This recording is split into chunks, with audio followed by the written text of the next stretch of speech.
চলে এলাম আমার এভরিডে কুকিং 123 চ্যানেলে।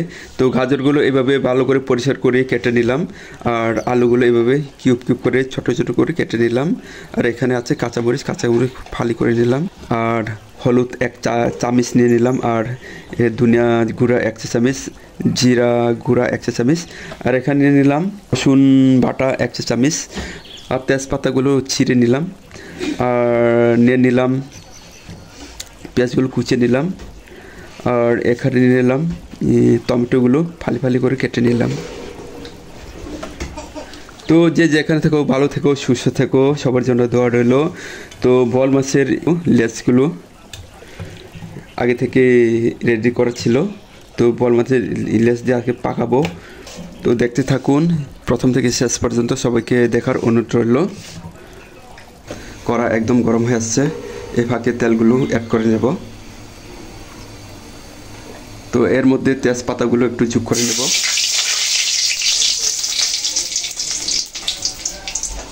এরপর কুচানো পেঁয়াজগুলো অ্যাড করে নেব।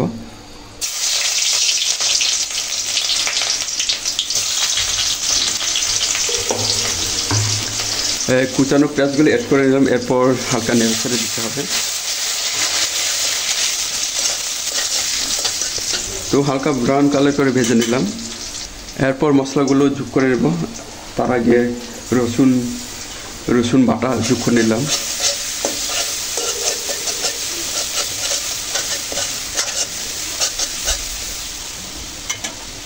এরপর হলুদ জিরা ধনিয়াগুলো অ্যাড করে নেব।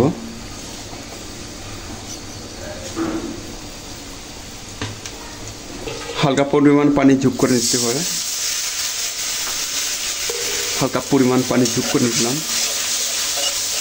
মশলাগুলো কষাতে অনেক সুবিধা হয়।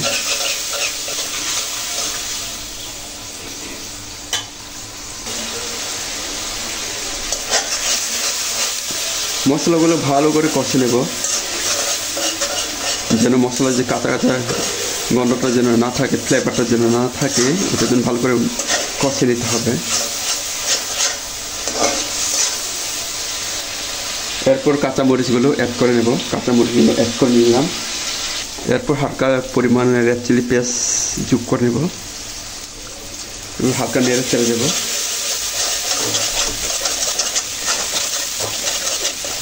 রেড চিলি পেস্টটা যোগ করে নিলাম, এতে হালকা ঝাল ঝাল অনুভূতি হবে। তো এরপর যোগ করে নেব চিলি সস যোগ করে নিলাম। এরপর যোগ করে নেব বল মাছগুলো, হালকা পানি যোগ করে নেব।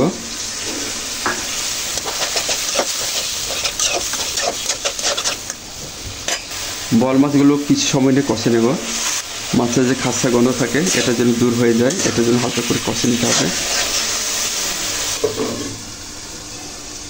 তো মাছগুলো কিছু সময়ের জন্য ঢাকনা দিয়ে দেখে নিলাম।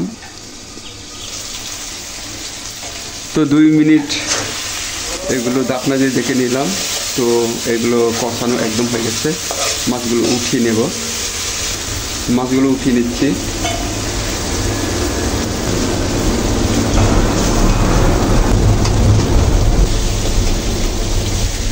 এরপর যোগ করে নেব টমেটো,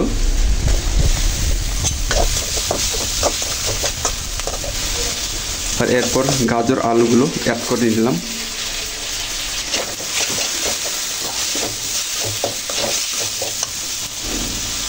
এরপর ঢাকনা দিয়ে চাপা দিয়ে রাখবো কিছু সময়ের জন্য।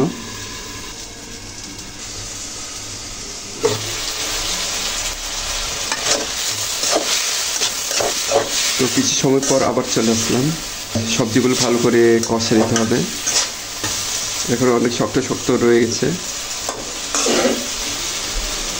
তো আবার কিছু সময়ের জন্য ঢাকনা দিয়ে দেখে রাখবো।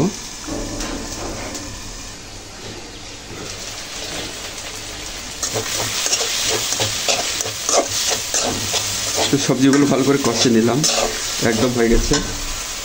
এরপর কষে রাখা মাছগুলো অ্যাড করে নিলাম।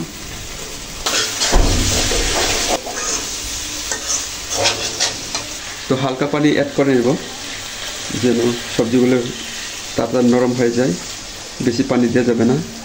তো হালকা পানি দিয়ে নিলাম। এরপর চুলার ভলিউমটা বাড়িয়ে দিয়ে ঢাকনা দিয়ে দেখে নিলাম। তো বন্ধুরা, লবণ দিতে ভুলে গেছিলাম, লবণ দিয়ে নিলাম, অ্যাড করে নিলাম লবণ, হালকা নেড়ে ছেড়ে দেব। লবণ দিয়ে নিলাম, তো ঢাকনা দিয়ে আবার দেখে রাখবো। তো সবজিগুলো অনেকক্ষণ সময় নিয়ে রান্না করে নিলাম, প্রায় হয়ে আসছে, আর কিছুক্ষণ রান্না করে নিতে হবে। তো আর কিছুক্ষণের জন্য ঢাকনা দিয়ে ঢেকে রাখবো। চুলার ভলিউমটা হালকা বাড়িয়ে দিতে হবে।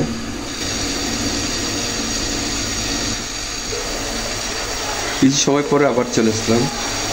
তো দ্বিতীয়বার ধারাবাহিক যেখান থেকে দেখছো লাইক দিয়ে দেখে নিও, লাইক দিলে ভিডিও করার আগ্রহ জাগে। তো বন্ধুদের মাঝে শেয়ার করে দিও। তো আজকের আমার ভিডিও কেমন হয়েছে তা জানিয়ে কমেন্ট করতে ভুলবেন না। আর আপনি যদি আমার চ্যানেল নতুন হয়ে থাকেন অবশ্যই সাবস্ক্রাইব করে আমার পরিবারের পাশে থেকে দিও।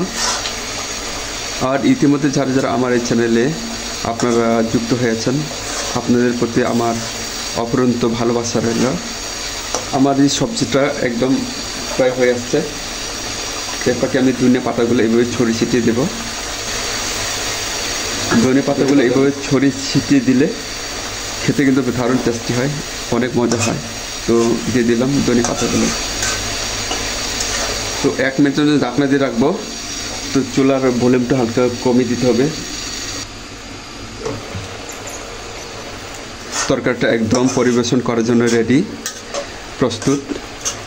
তো আমার আজকের রেসিপি যদি আপনার যদি ভালো লাগে তো পরবর্তী রেসিপি দেখার জন্য আমন্ত্রণ রইল। তো আজকে আল্লাহ হাফেজ, সবাই ভালো থাকবেন, সুস্থ থাকবেন, সবার জন্য শুভকামনা রইল।